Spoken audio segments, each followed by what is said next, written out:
जि मोनसे शक्तिशाली सरकार होननानै हाग्रामा महिलारि बिथाङा गावखौनो बुंनानै लायो बा सरकारनिफ्राय दाबि खालामनानै थाइसे होनानै थाइनै बिनानै लाबोगोन एतगा दुटका आनिम होननानै जिखौ बुङोमोन बिथाङा 400 थाइसे माने 1 कौटि थाखाल' मोननाया बे एसे लाजिथावना आरो बे आसाम विधान सभानि जे बाजेट सेसन 2026 आरो 27 नि बे बाजेटनि सायाव जे फाइनान्स मिनिस्टारा बाजेट दाखिल खालामबाय इउनाइटेड पिपल पार्टी लिबारेलनि जानानै उदालगुरिनि बे अफिसनिफ्राय बे बाजेटनि सायाव माखासे बाथ्रा बुंनो थाखाय जोङो बे खौरांगिरि मेलखौ हांख्रायदों। गिबियावनो जों नुदों जे 2,85,000 सामथिं मैयानि बाजेटआव फाइनान्स मिनिस्टार बिथाङा बेखौ ले खालामदों आरो बेयाव रायजो राजानि वेलफेयारनि थाखाय जिखिनि स्किम बा जिखिनि आसनि बेयाव फोसावदों बेखौ नुनायाव गोजोनथावना किन्तु माब्लासिम मावहैगोन बा बिनि टाइमलाइना मा 2026 आरो 27 होदोंब्लाबो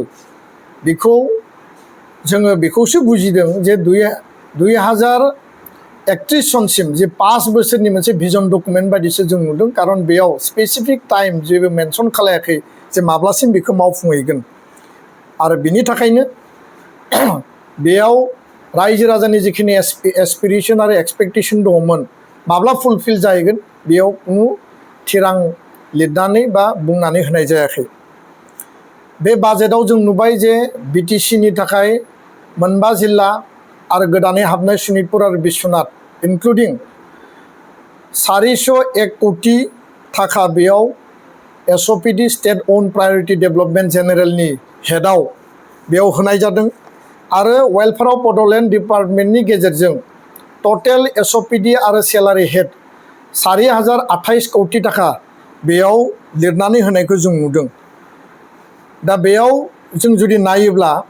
थांनाय समनि जि थांनाय बोसोर 2025 आरो 26 नि जि बाजेटमोन बे बाजेटआव बिटिसिनि थाखाय 450 कौटि थाखा होनाय जादोंमोन आरो पार एनाम 2 इन्स्टलमेन्टआव 843 करोड़ थाखा बिटिसिनो हरनाय जादों। एडिशनेलि 200 कौटि थाखा इनफ्रास्ट्राक्चार डेभलपमेन्टआव हरनाय जादों आरो बेखौबो जों नुदोंमोन 2020 आरो 21 सनाव बा 21 आरो 22 सनाव जे 500 कौटि थाखा गुडविल स्किमनि गेजेरजों रोड इनफ्रास्ट्राक्चार डेभलपमेन्टनि थाखाय बिटिसि ओनसोलनि रायजो राजानि माने एक्सपेक्टेसन आरो एसपिरेसनखौ आसा आरो आकांक्षाखौ बुजिनानै आसाम सरकारा हरदोंमोन। 2026 आरो 25 आव एडिशनेलि आरोबाव 500 कौटि गुडविल स्किमनि थाखा हरनायखौ जों नुनो मोन्दोंमोन प्रमद बर' बिथांनि सरकार सालायनायनि समाव। नाथाय बे बाराव थांनाय बारनिख्रुइ 450 कौटिनि जायगायाव देग्लाय नैबे बाराव जिखौ 28 जन एमसिएलएनि बिपिएफनि जि सरकार हाग्रामा महिलारि बिथांनि सरकार आरो जेराव 10 जन